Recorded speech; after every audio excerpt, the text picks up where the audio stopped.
ದೇವರ ಸೇವ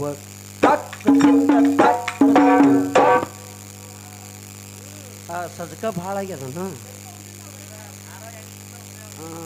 ಇಲ್ಲ ಸಜ್ಕ ಹೊಡ್ಯಾವ ಬಿಟ್ಟಾನೆ ಯಾಕೋ ಈ ಸಜ್ಕ ಬರೋ ವರ್ಷ ನೆನಪು ಇರ್ಬೇಕು ಅಂತದ್ ಮಾಡ್ತಾರೆ ಇಲ್ಲಿ ನೀನ ಸ್ವಾದ ತಿಂದಿದ್ದೆ ಅಂದ್ರೆ ಜರ ನಾದ್ ಹತ್ತಿತ್ತು ನನಗ ಅಮ್ಮಗೆ ಕವತೋಗ ಹಾಡಿ ಹೇಳುವ ದೈವಕ ಶಾಂತಿಯ ಗರಿ ಮಲಕ ನಮ್ಮ ಜೀವನ ಸ್ವಾಗತ